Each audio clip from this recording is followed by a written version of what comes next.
Përshëndetje që të gjithë dhe mirë se vini në episodin më të ri të podcastit ton për këtë sezon, për këtë vit akademik. Unë jam Jona dhe ju jeni në CU Talks. Por, mos u ndjeni të huaj, pas pak do ta shihni sepse përsëri këtu jemi me Havën në një episod pak më ndryshe. Përshëndetje Hava. Përshëndetje që të gjithëve. Besoj se e kanë kuptuar tashmë që unë jam sërish në episodin e ri të sezonit më të ri të podcastit ton CU Talks. Nuk mendoj se kanë shpëtuar aq kollaj prej meja, apo jo? Jo, as pak, domethënë, mezi e kam pritur me siguri momentin që do të shohim përsëri në skenë. Faleminderit shumë. Faleminderit shumë edhe universitetit ton që për herë të dytë do të jem sërish në këtë podcast që me të vërtetë e kam shumë për zemër. Por sot diçka rolet më ndryshe sepse e kam marrë vendin, ja kam zonë vendin Havës sot. Faleminderit që pranove të ndrojmë rolet. Asgjë, mendoj se do të jetë shumë interesante ta shoh se si ndihen njerëzit kur unë i marr në pyetje, le ta themi. Domethënë sot të shohim se si do ndihesh ti kur do të bëj unë disa pyetje. Ta shohim. Mos më bëj vetë shumë të vështira ose kështu. Jo, në risë që sun përgjigje. Ja nisim pak më butë, domethënë Hava për herë ti u kërkon studentëve të prezantohen pak, të tregojnë se kush janë. Tash të kërkoj unë ty, kush është Hava në të vërtetë, prezantohu pak para shikuesve. Atëherë do ta nis edhe një herë, përshëndetje të gjithëve. Unë jam Hava Nasufi, jam studente në vitin e dytë në degën e psikologjisë në Fakultetin e Shkencave Shoqërore Bashkohore. Kjo jam unë, edhe pse domethënë e kam përmendur edhe në sezonin e kaluar edhe psikologjinë që studioj, kam lodhur duke e përmendur psikologjinë, por me që më kërkoni që të prezantohem. Do të nisim pak më butë, normalisht se vetë të njohin ty dhe natyrën tënde entuziaste që të gjithë. Domethënë Hava ti tash je viti i dytë, siç e përmende, dhe që vitin e parë fillove domethënë me këtë podcast, si e menaxhove edhe studente në vit të parë në një qytet tjetër, si e menaxhove gjithë këtë domethënë viti i parë, studimet, podcasti, çdo gjë. Po, domethënë kjo puna e podcastit unë nuk e kisha idenë që universiteti po organizon diçka të tillë, thjesht e kam marr lajmin si gjithë studentët e tjerë me një email dhe erdhi krejt natyrshëm, sepse unë në Struk nuk është se nuk kam qenë e familiarizuar me mikrofonin ose me punën e të folurit, sepse atje edhe kam punuar si, domethënë, host, le ta themi, në radio, dhe gjithçka erdhi krejt natyrshëm, nuk është se ishte diçka që unë e kërkova me ngulm. Thjesht erdha këtu, i bërëm ato intervistën e vogël me stafin e universitetit dhe pastaj më telefonuan, më treguan që unë do të jem hosti i këtij podcasti. Nuk ishte e vështirë të menaxhohet sepse siç e tha edhe ti, natyra ime është ashtu që jam pak më shumë entuziaste. Domethënë i marr gjërat shumë afër zemrës edhe dua që gjatë gjithë kohës të jem aktive, të bëj diçka, sidomos nëse ka të bëjë me një mikrofon edhe me të folur, sepse kam shumë që vetëm të fol edhe të shprehem. Po normalisht e Havën tash me që jemi të dia për Struk e zërin ja kam dëgjuar domethënë edhe më parë në Struk në radio dhe tash jeni të familiarizuar edhe juve normalisht me Havën dhe natyrën e saj entuziaste. Okej, domethënë Hava, siç e përmende edhe ti, vitin e parë nise në podcast dhe nuk ishte aq e vështirë për ta menaxhuar sepse më parë ke qenë familiarizuar me mikrofonin dhe me radion, normalisht edhe me skenën që të shkon të ngjan. Faleminderit shumë. Cila ishte pjesa më e bukur e vitit parë, themi, për podcastin dhe pjesa më e sikletshme, më që e stepur ndoshta pak? Domethënë, pjesa më e bukur që mendoj që më ka ngelur në mendje normale që është epizodi i parë që e kam incizuar në CU Talks, është domethënë diçka që nuk e harroj, isha shumë, nuk e di, në stres, nuk e dija si do të dal, nuk e dija çfarë do të bëhet, por në fund doli një epizod shumë i bukur, gjithçka ishte, domethënë nuk e dija se njerëzit nuk e njihja, për shembull të ftuarit nuk e njihja as pak, stafi nuk e njihja as pak, dhe ishte diçka që me të vërtetë kisha me shumë stres, por doli shumë e bukur. Po si domethënë kjo që nuk e njihin njerëzit, si u adaptove me ambientin e ri, normalisht edhe qyteti i ri? shiko, unë edhe ashtu jam, mund të adaptohem kudo që të shkoj, vetëm të kem njerëz që më buzëqeshin, vetëm të kem njerëz të cilët më suportojnë në atë që dua ta bëj, ashtu siç ka qenë stafi i CEO Talks, gjithmonë domethënë unë kur erdha episodin e parë ju thoya gjatë gjithë kohës, po unë do të bëj ndonjë gabim, mos ma merrni për të madhe dhe gjithë kohës kanë qenë chill, ti bëje si duash, nuk është problem, kupton, edhe ajo domethënë ta ngrohë edhe ambientin edhe bësh më e lirë, më e qetë. Prandaj edhe mendoj që jam adaptuar aq më njëherë edhe me podcastin, edhe me të ftuarit që I kisha sepse kam pasur një staf që me të vërtetë më kanë suportuar edhe për gjitha punën, unë vetëm kam bërë pyetjet, jam marrë me të ftuarit, por tjerat I kam bërë tjetër kush, jo. Prandaj edhe kam me që ra fjala domethënë këtu si jam prapas skenat e një hosti të podcastit, domethënë si të njohin njerëzit në rrugë ose ndoshta edhe në struk, tash pak më ndryshe. Nuk e di si ta them, ishte shumë interesant në fillim sepse siç e përmendëm, isha viti I parë, nuk njihja asnjë, universiteti, kampusi shumë I madh, por duke qenë se unë me njëherë u kyqa në podcast, edhe pastaj nisa edhe me njerëzit të shoqërojmë shumë, edhe me të ftuarit që I kisha këtu, prej një të ftuari, pastaj shoqërohesh me një tjetër, edhe ashtu pastaj filluan gjithë vajza e podcastit. Ishte mjaft interesant, mund ta them, një eksperiencë që nuk do ta harroj asnjëherë. Mendoj që podcasti ka qenë për mua, nuk e di, nuk do ta harroj asnjëherë vitin e parë. Do shta e papritur, por më të vërtetë për shkak shumë, sepse unë vërtet e mendoja se kur do të shkojnë te TOF, çfarë do të bëj? Kupton se në Strugë kisha një punë, kisha gjimnazin, edhe këtu e mendoja me çfarë do të merrem, por na doli podcasti një befasi shumë e bukur për mua. Okej, domethënë Hava siç përmende edhe ti, podcasti ishte diçka, një fillim I bukur për ty, domethënë diçka si e papritur, por normalisht çdo herë kur ka gjëra të bukura, diçka edhe diçka të sikletshme, cilat janë këto disa momente që jenë ndjerë më tepër në siklet ose je tepër pak gjatë periudhë. Po, normal. Gjatë gjithë kohës mund të kesh diçka që nuk je rehat ose diçka nuk ka dalë si duhet edhe e mendon gjatë gjithë kohës që a e kam bërë atë pyetjen si duhet ose diçka kështu, por një gjë që me të vërtetë më ka lënë një pikë në zemër, Jona e din në fakt sepse ne kemi bërë si muhabet edhe më parë, ka qenë java e kolokviumeve në semestrin e parë. Po, semestri I parë, domethënë java e kolokviumeve, stresi I kolokviumeve të para. Stresi më I madh sepse me të vërtetë unë vërtet u familiarizova me profesorët dhe gjithçka, por unë në kolokvium s'kisha hyrë asnjë. Është hera e parë. Por okay, domethënë mendova do ta menaxhoj edhe të thash edhe më parë që nuk e kisha as pak të vështirë të menaxhoj universitetin edhe podcastin. Ishte diçka që erdhi natyrshëm. Edhe fola me stafin, me Neroidën të cilën e përmendëm shumë, sepse ajo është stafi I këtij podcasti, fola me Neroidën të cilën e përshëndes shumë, edhe u morën vesh që gjatë asaj jave do duhet patjetër unë të incizoj podcastet që ti që më pas ti postojmë në YouTube kur unë të jem në Strug. Po. Kur të kthehem dhe I kemi incizuar ato podcaste me shumë qejf, kemi pas të ftuar profesor. Edhe unë mezi që priqa ti shoh ato podcaste. Kam folur shumë për ato podcaste, kisha ish rektorin të ftuar, domethënë çdo gjë ishte shumë okay. Podcastet u incizuan. Ditën e fundit ishte e premte dhe do ta mbaj mend, nuk e di domethënë, ashtu siç do ta mbaj mend që podcasti është diçka shumë e bukur për mua për vitin e parë, po edhe atë javë nuk e harroj kurrë sepse më vjen I telefonat, Neroida më thot podcastet janë podcastet nuk janë, domethënë podcastet janë fshir, ishte diçka një problem me zërin ose nuk e di se çfarë dhe çfarë kishim incizuar ne atë javë.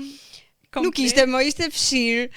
Dhe kjo ishte diçka që unë me të vërtet ngela e thash po si tash çfarë do bëj? Ngela se priça ti shoh podcastet domethënë me ish rektori, me disa nga profesorë që më kanë dhënë mësime edhe mua. Po, ja kam përmendur edhe Jonës bile profesorin e saj që e kisha të ftuar, studentë të cilët I kishim të ftuar dhe domethënë ajo ishte një moment që mund ta them të gjithëve na la pak një shije të hidhur sepse edhe mbarova edhe semestrin, duhet të shkoja në Strug, edhe prandaj ishte pak më problem. Se nëse isha këtu do t'i bëshim prapë. Ribëshim, po, domethënë do incizohesh. Kjo ishte një moment që me të vërtet më la pak shije të hidhur, por s'është problem sepse u rikthyem sërish, incizuam podcaste të reja, doli çdo gjë shumë bukur. Po, normalisht domethënë këta momente I mbaj mend edhe unë se ishim duke I ndarë, domethënë qani pak hallet kësaj dhe normalisht edhe unë priça ti shoh edhe Ava ishte entuziazmuar që ti shikte publiku dhe shikuesit. Okej, domethënë, por për gjithë këtyre episodave cilat do I ke bërë gjatë vitit akademik domethënë vitit akademik të kaluar, cila prej epizodave të ka lënë më shumë përshtypje?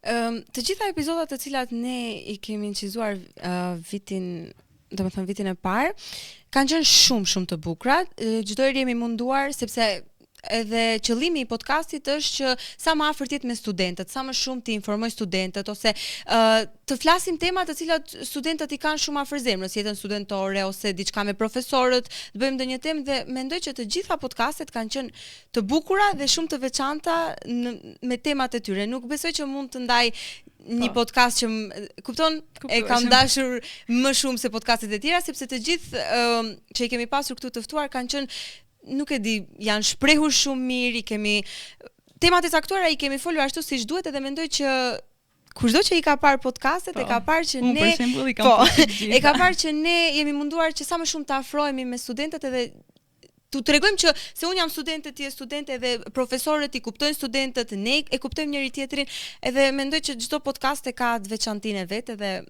të gjitha më pëlqejnë shumë.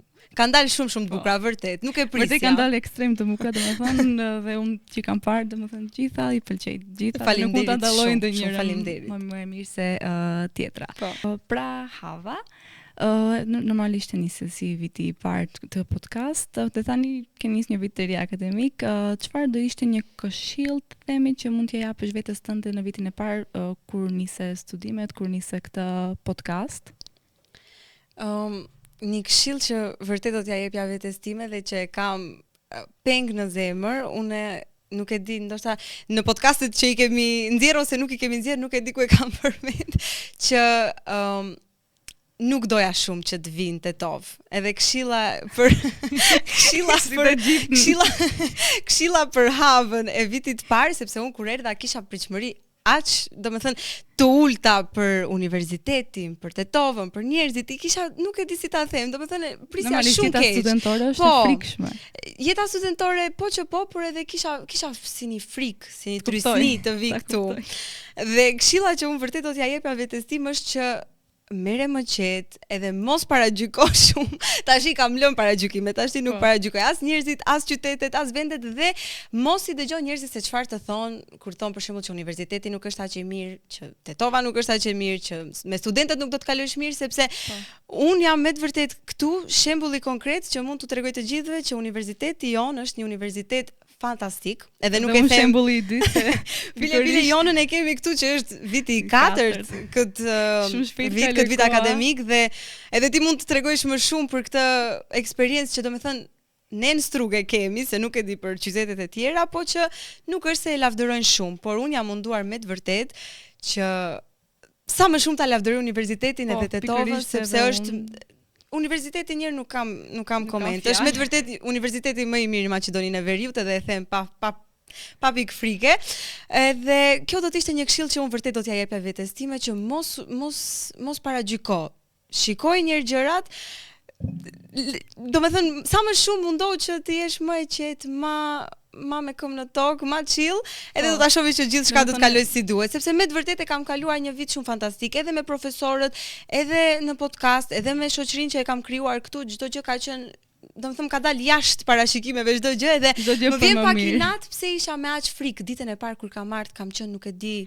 Normalisht ajo domethënë edhe unë kur kujtohem vitin e parë se ka kaluar pak si tepër kohë. Tek ty ka kaluar shumë. Kur isha viti i parë edhe këtë moment domethënë se viti 4 absolventiat, e shifsha aq larg, ndërsa tash më duket domethënë pak si nuk e kam menduar që do mërzitem sa mund të që do të largohem prej kampusit, prej këtij universiteti, prej Tetovës. E kështu me radhë, domethënë edhe unë mund t'ja jepsha këtë këshill vetes time, domethënë të mos stresoj aq shumë, mos i marr gjërat aq afër zemrës, të jem më e lirë, edhe domethënë të përfshihem më easygoing, më tepër në aktivitete me njerëzit, të përfshihem kështu më radhë, domethënë këshilla që mund t'ja japim vetes në vitin e parë është pak a shumë e ngjashme dhe e njëjta. Po inshallah na dëgjojnë viti i parë, domethënë vit parisët inshallah na dëgjojnë dhe mësojnë prej gabimeve tona, sepse me të vërtet unë edhe në podcast kur erdha unë ua kam thënë edhe stafit edhe të ftuarve nuk prisja të kaloja aq mirë, kupton sepse kisha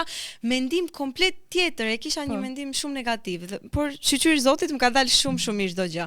Edhe jam shumë e kënaqur me zgjedhjen time që e kam bërë për Universitetin e Europës Juglindore. Edhe unë pikërisht jam shumë e kënaqur për këtë zgjedhje dhe domethënë kam kaluar 4 vitet ndoshta më të bukura të jetës time, se jeta studentore është diçka, sidomos për ne që vim nga qytet tjetër është pak më ndryshe se më. Kjo është jetë studentore. Ne diçka vetë jeton me shoqe, me cimerka, nuk e di. Je shumë më e lirë, po shumë. Unë mendoj që rritesh më tepër si person. Po, shumë. Dhe shpresoj që vitet e para të na marrin domethënë si këshill, këtë këshill parasysh, domethënë merrni diçka jetën, domethënë vitin e parë pak më qetë, pa stres, se çdo gjë do patjetër, del shumë bukur në fund. Pa stres për gjëra që nuk duhet stresoni, por me shumë stres për ato kollokviumet që i kemi edhe pak, domethënë edhe një javë që na ka kap stresi edhe neve. Të gjithë janë përgatitur edhe do të kalojnë sa më mirë në javën e kollokviumeve, por pa stres për gjëra që nuk ja vlen. Për shembull, për universitetin, si do të kalosh. Unë mendoj tani për njerëzit, domethënë. Më përpara nuk e mendoja këtë. Si domethënë si ta shofish gjën ashtu edhe do të kalosh. Unë nëse do të rria me mendime negative dhe nëse do të rria me mendimin që universiteti s'bën dhe tetova s'bën, ashtu do ta kaloja edhe vitin. Pikërisht. Por shqyr Zotit ndrova sepse edhe koleget i kam pas nga më të mirat, i kisha gjitha tetovare dhe nuk dija si cillem sepse nuk ndoshta edhe dialektin pak se kuptonin njëra tjetrën, se ne ndryshe, ato ndryshe. Shumë ndryshe, por në fund jemi kuptuar shumë mirë. Bile shumë më mirë se sa me vajzat e strugës mund. Edhe këtu në podcast mendoja që ndoshta kur do të vinë domethënë të ftuarit do të flasin tetovarçe, edhe nuk e dia si ti pres ose ndonjë fjala do ta kuptoj ose jo, po kanë dalë që flasin më mirë se sa disa në strug që i njoh, kështu që jemi shumë okay edhe me dialektet. Po edhe në domethënë koleget, në fillim u thua kolege, më pas tash me plot me gojën plot mund të themi shoqëri, patjetër, shoqë edhe për më të mirave, patjetër që po. Okej, domethënë si përfundim mund ta përmendim, mund të parashtroj këtë pyetje domethënë, si e sheh podcastin për këtë vit akademik, çfarë janë pritjet e tua, çfarë planifikon, si mendon ta menaxhosh kohën e kështu me radhë. Domethënë, me që tash jemi edhe më në sezonin e dytë të podcastit, jam pak më shumë e përgatitur, njihem më shumë edhe me profesorët edhe me studentët. Prej këtij sezoni unë pres që të kemi sa më shumë profesorë të ftuar ose edhe vetë vullnetarisht le të paraqiten studentët temat, çfarëdo që duan studentët, ne jemi këtu. Nëse ka ndonjë temë që dëshirojnë ta bisedojnë me ne në podcast ose me profesorët, mund t'i vendosim përballë me profesorët, çfarëdo që studentët të dëshirojnë, ne jemi këtu. Unë do të mundohem sa më shumë që këtë sezon edhe më afër studentëve të jemi me tema sa më, domethënë, aktuale, që të jetë sa më atraktive për të gjithë studentët, por edhe për profesorët sigurisht. Ndërkohë për atë se si do ta menaxhoj ashtu si vitin e parë, unë tash jam edhe më e përgatitur, edhe më mirë i mendoj gjërat, kështu që nuk mendoj që do të jetë problem, sepse kur diçka ti e do me të vërtet, ti ke kohë edhe të mësojsh, edhe të vish në podcast, edhe mund të menaxhosh të gjitha, është shumë e thjeshtë. Edhe jam shumë e sigurt sa të njoh që do e menaxhosh. Faleminderit shumë vitin e parë, tash edhe shumë më mirë. Okej, domethënë normalisht e dim që ka shumë studentë të cilët mund të paraqiten vetë për tema që duhen të flasin edhe kanë ndoshta edhe shumë eksperjenca për të ndarë nga më të ndryshme, nga profesioni i tyre, domethënë se çfarëdo që dëshirojnë, ne jemi këtu për tema të lira, bisedojmë tema që mendojmë që domethënë janë aktuale për studentët, prandaj kemi ato tema, por nëse studentët kanë tema të tjera, patjetër që i mirëpresim. Domethënë kjo ishte e gjitha nga unë si hostja apo moderatorja për sot, se normalisht ndruan pak rolet sot me Havën. Faleminderit edhe Hava që pranove të zëvendin pak ashtu. Jo, faleminderit ti edhe ke bërë një punë të shkëlqyer, domethënë ishte fantastike. Faleminderit shumë ty, Jona. Tash i kthehemi sërish tek unë në rolin tim të vjetër dhe atë që besoj që më shkon më mirë. Unë ju falenderoj shumë që të gjithëve që na ndoqët në këtë epizod të parë për sezonin e ri. U munduam që të bëjmë diçka sa më interesante dhe shpresoj shumë që të ketë qenë interesante për ju aq sa për mua dhe për Jonën, të cilën e shijova shumë dhe i thash edhe një herë Jonës që bëri një punë të shkëlqyer. Ju falenderoj shumë për vëmendjen dhe ne sërish do takohemi bashkë në episodin e radhës. Deri atëherë, mirëmbëçi.